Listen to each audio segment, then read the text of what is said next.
Aaron, I don't see the agenda yet. Yep, 1 sec. Okay.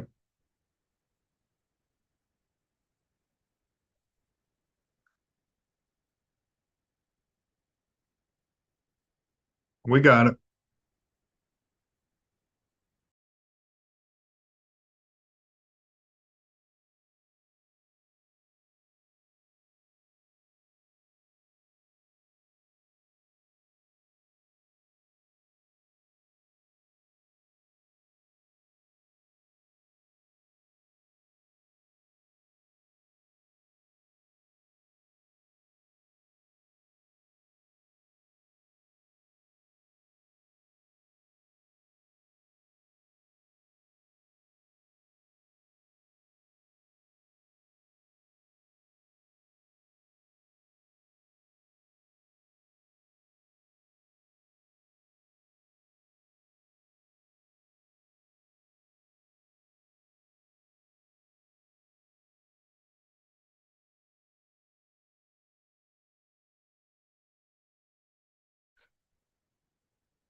Good evening and welcome to the Allegheny Clarion Valley School Board Workshop meeting for January 12th, 2026. The AC Valley workshops are conducted virtually, and the link to access the workshop is always posted to the acvsd.org website. During the workshops, I will provide the school board members with additional information to help clarify agenda items. And please remember, jump in and ask questions and make comments at any time. And at this time, Ms. Patton, can you please conduct a roll call? Clifford Adams, Here. Patty Anderson, Here. Carrie Omagos, Here. Wesley Baum, Here. Bob Best, John Burke, Brady Fight, Here. and Diane Page. Here. Thank you. Sarah, please make note that Bob is on the podcast. I'm just not sure if he's able to use his mic or not. Got it. Thank you. At this time, we do not have anybody from the public wishing to present and or ask questions. But as you can see, we have several presentations for the voting meeting on January 19th. Keep in mind that Maddie Myers is our student representative. She does a wonderful job and will be providing updates each and every month. In addition to that, the AC Valley Union cheerleading squad, coaches Stacy Fox and Emma Fox, will be here to discuss the trip next Thanksgiving to the Macy Days parade. In addition to that, we will have Jeff Fowler come up and speak a little bit on the football field, as well as a contract that we'll be discussing later on in the agenda. We will also have Amos Rudolph, the architect, come in and provide an update on all the projects that we've been working on, the track, football field, auditorium, and parking lot, student pickup and drop-off areas. And then finally, we are working with Mark Turnley, and he's our auditor, and we're hoping to have him present. We are still waiting for some information about the fixed assets, so we might have to push that in February, but we're optimistic that Mark will have his report ready for the school board on January 19th. At this time, before we move into the consent agenda, I'll pause to address any school board concerns that we may have at this time.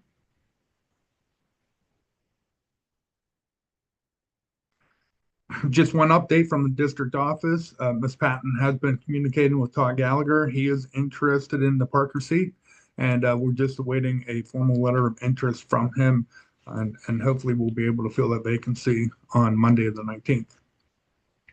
What was the name again? I'm sorry, I missed it. And Todd Gallagher. Thank you. Sure. We'll move right into the consent agenda. Aaron, if you could take us to page 6, we have a number of conferences and a couple band events. Getting started, Logan Green requested to take a group of our students to the PMEA Band Fest. It's at Penn West Clarion. Our students will have the opportunity to work with a college band director and also perform a concert.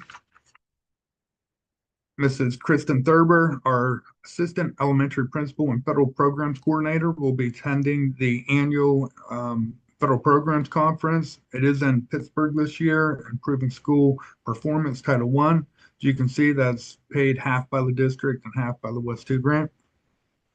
We have Laura Jamison, our biology teacher at the junior senior high school. She submitted a request to attend the STEELS standard training, and that's at intermediate unit number 6 in Clarion. And myself, I put in to attend the PASA Leadership Conference located in Penn State, paid for by the district and by the West 2 grant. It's in March, and it's for superintendents across the state of Pennsylvania.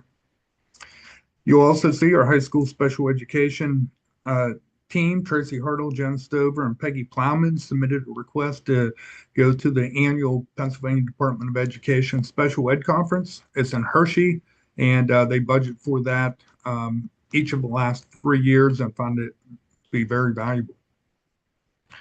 Megan Jeffel, our principal at the Western Secure Treatment Unit, is submitted to attend the annual YDC Youth Forestry Administrators Retreat, and it's at the Capital Area Intermediate Unit, and that will be paid for by the West 2 grant.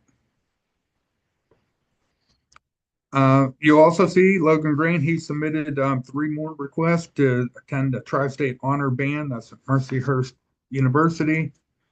And I skipped over the band adjudication at Clarion High School, and then the Tri-State Honor Band, and then the PMEA district band. That's in Penn West as well. Are there any questions or comments about the conferences and band events that I had presented to you? Hearing none, we'll go back up to letter B. Under the consent agenda, we have Mrs. Knight and Ms. Forsyth. They're coming on as substitutes. Robin, she was in here as a sub nurse for a period of time, really enjoyed her time and asked to be on the aid list. And then Ms. Forsyth is going to school to become a teacher. She's got more than the 60 credits needed to be a classroom monitor, and she's going to come down and sub whenever she's not in class. Letter C is a request from Valerie Snyder and the junior high volleyball team to use the elementary gym on March 7th for a volleyball clinic.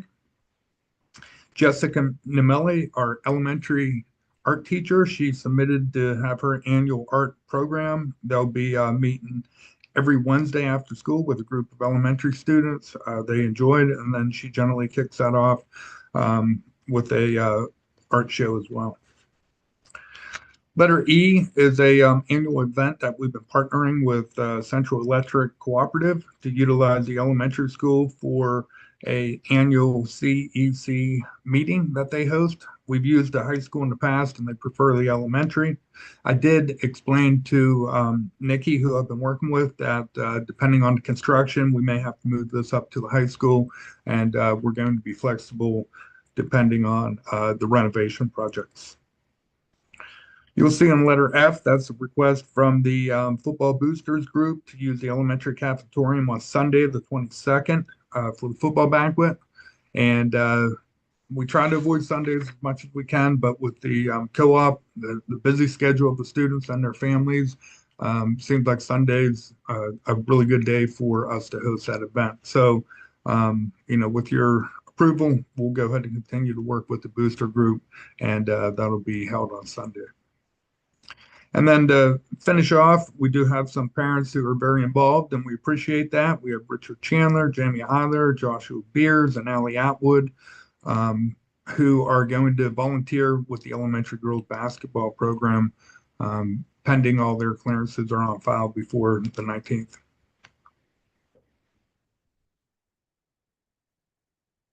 There's no questions. I'll continue to move right into finance and purchase. You'll see we have a number of agenda items associated with the renovation projects. As we continue to work through the projects, various payments and bills are due. So we're just going to put those all back in front of the school board for full transparency.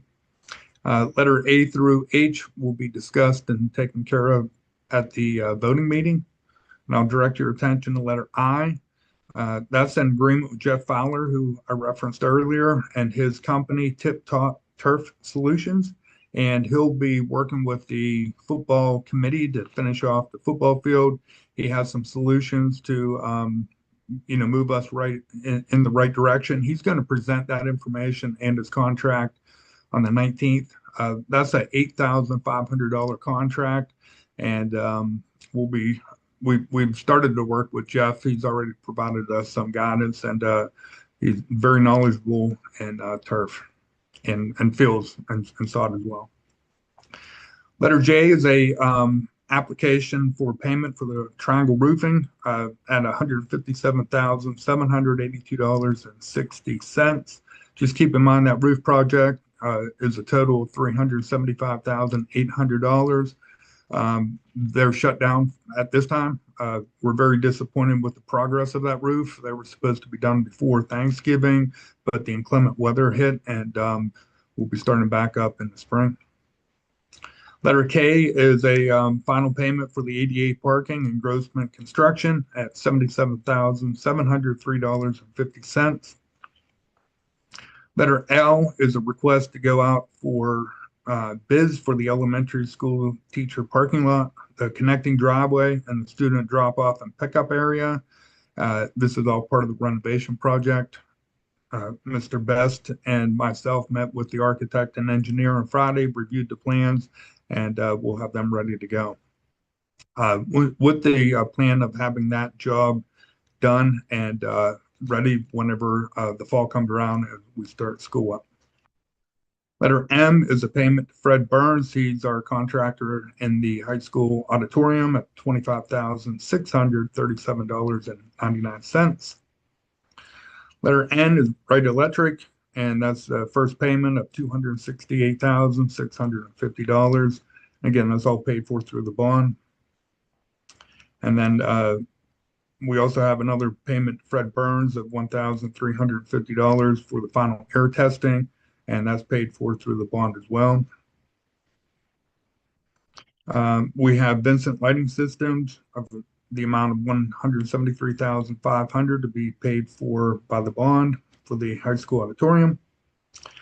And then letter Q, this is the recommendation from the football field committee because we are going in a different direction, is to rescind the motion to approve the football field project change order for house construction at $79,000. If you recall, that was to add 30 feet to the end of the field, shift it away from the retaining wall, and adjust the bank to a 4-to-1 slope. We're going to hit pause on that part of the project. Letter R is a E-rate application from Mr. Fight at the high school. He does high school librarian, a variety of technology supports, but he's also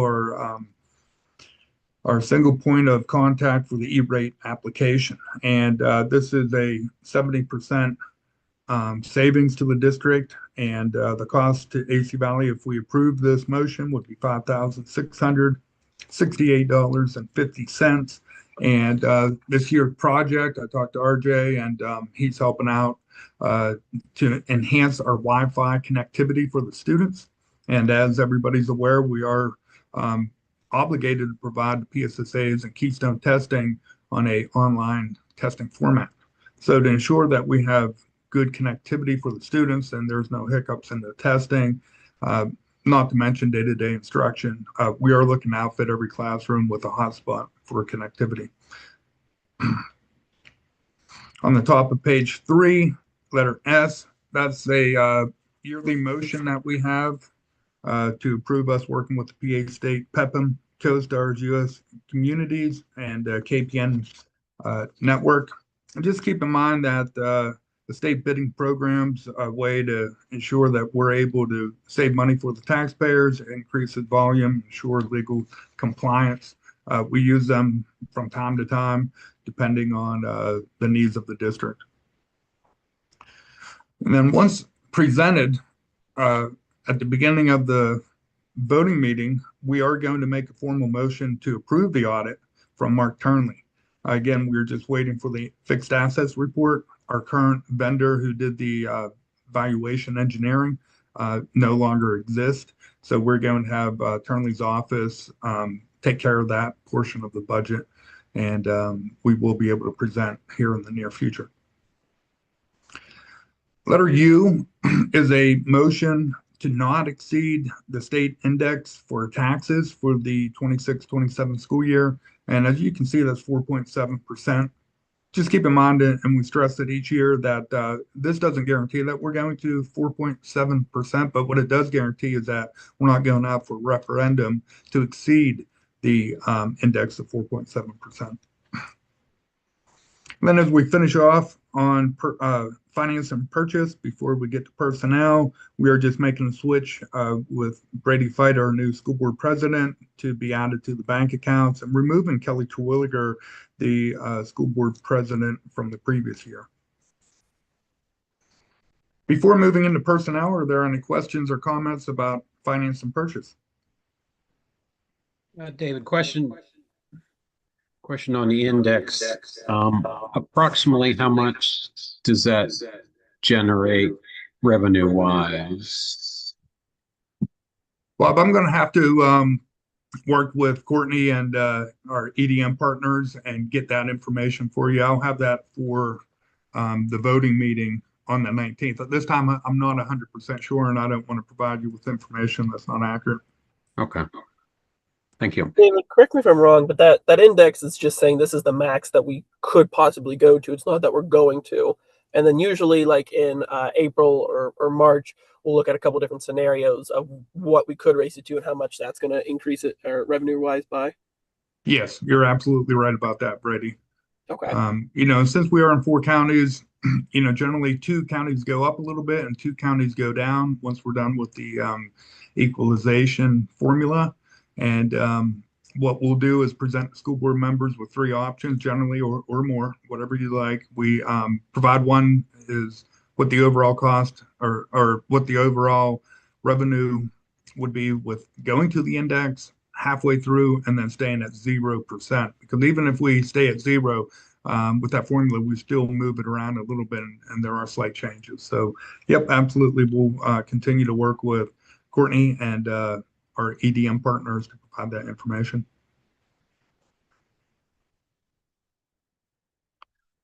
Okay, hearing nothing else, we'll move right into personnel. Letter A, we have an employee who's going out on FMLA leave. They are eligible, and we have all the documentation on file. Letter B is a motion to advertise in-house for a head cook position.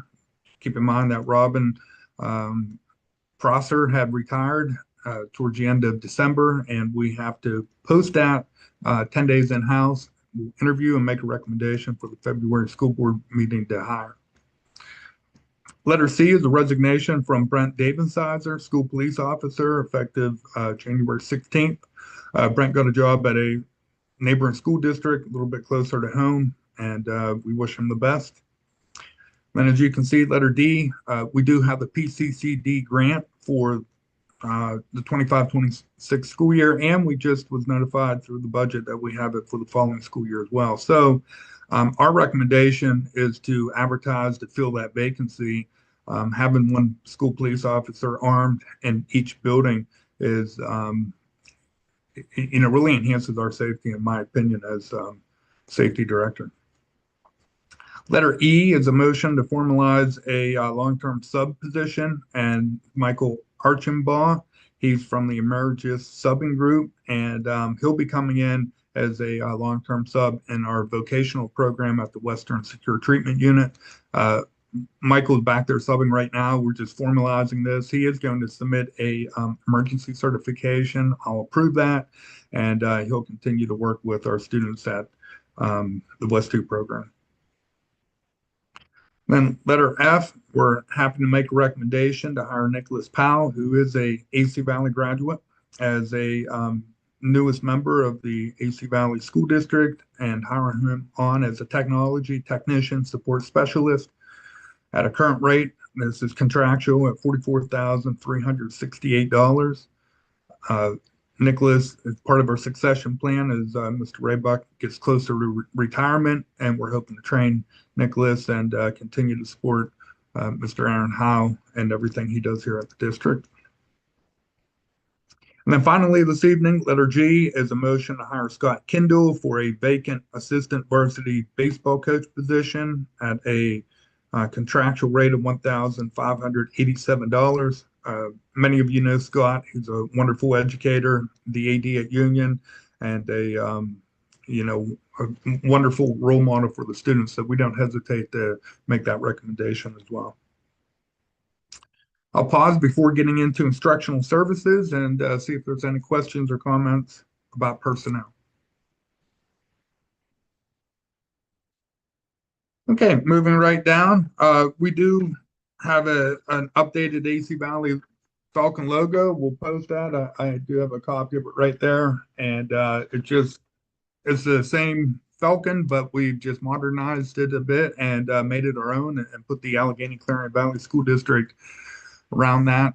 We had a couple renditions of that, and I think we're all pretty comfortable to move forward with an updated logo. We do have that in a format that we can share it with our boosters, our sports teams, and anybody who wants it. Letter B is an agreement with Teal College Education Department, and we have this in place with Clarion, Slippery Rock, Westminster, and several other universities that provide student teachers. So we have a student teacher who wants to come down and work with our staff and our students, and this is just formalizing that agreement. And then letter C is new as part of the school code that was attached to the budget this past year, and it's a safe to say process. And we do this currently at the district. We just had to come up with a formalized plan, and not sure if it really needed school board approved, but to be fully transparent, I wanted to put it in front of the school board to ensure that we have a plan in place. We have a crisis team at both buildings and one district-wide, and all the administrators and the school police officers are tied to the Safe to Say Something reporting portal. So at any time, 24 hours a day, 7 days a week, we're on call, and when we receive notification, we have a process in place, and we just formalized it. So we get text and we get emails, and fortunately, we don't have to respond. And we don't get very many of these calls often throughout the year, but if it keeps kids safe, then we're more than willing to do whatever needs to be done to respond. And initially, we take the contact, we collaborate either through phone calls or text messages. We put a plan into place. The second part of it, we do a risk assessment, contact law enforcement if needed, and start to work with our team, whether it's during the day, in the evenings, or in the weekends, to ensure that the students and staff are safe. The administration contacts the superintendent or the safety and security director, and in this case, it's one and the same. And there could be contacting parents, there could be contacting county agencies such as the IU or PDE, state police, and potentially the special education director as well, depending on the student's diagnosis. We continue on with the investigation and start to collect data and build our evidence up, and that could be student staff statements, digital evidence through emails or text or social media, and anything prior, any previous type of discipline, and we collaborate and start to put a plan into place. That could be alternative placement, expulsion, that could be in-school suspension, that could be our SAP program. And then the newer part of this is that we have to have a final disposition, and we just close it out. And we do, that's part of the program. But within 48 hours, um, we get on to the Safe to Say program, and either one of the principals or myself, we close it down. And not only did I send that out and everybody took a look at it on the team, but we also have a little desk easy flow chart that we could follow as well, just to ensure that we're all coordinating our efforts. So that's a real deep dive into letter C. Really important to ensure everybody's safety, but I wanted to explain to you why that's on there as well.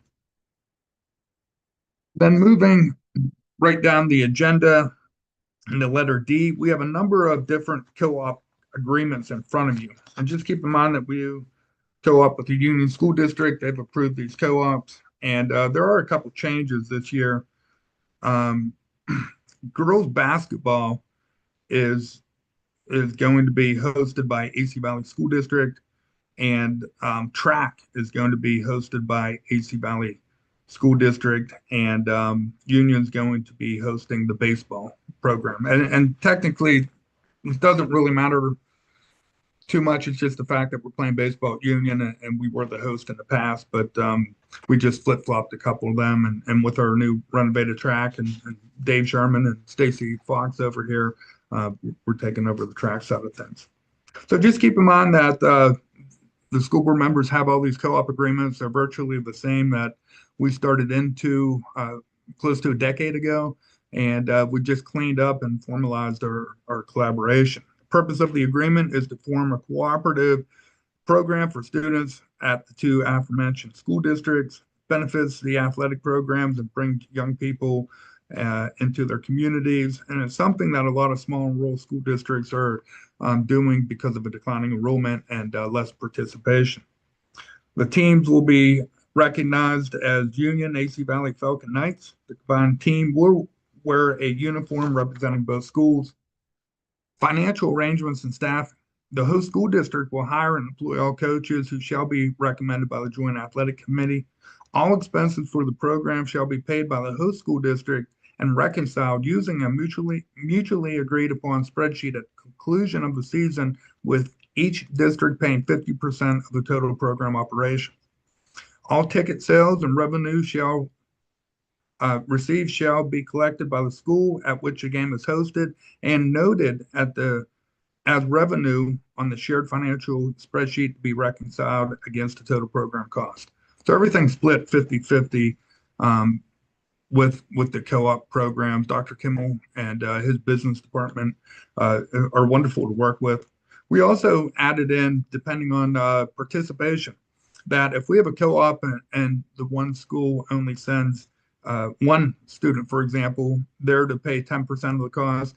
If you send 2 kids, it's 20%, 3 kids, it's 30%, 4 kids, it's 40%, and anything greater than 35% is, or anything greater than that 40% will be split 50-50.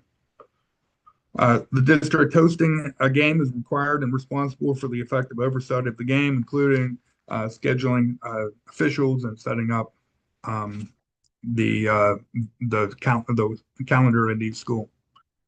And then transportation. Each school is financially responsible for their own transportation of practice, home events at the other school, and the team bus when it's not traveling to their school. Team buses for away games will be arranged and paid for by the host district. The cost shall be recorded on the shared financial spreadsheet and reconciled at the end of the year for all the expenses.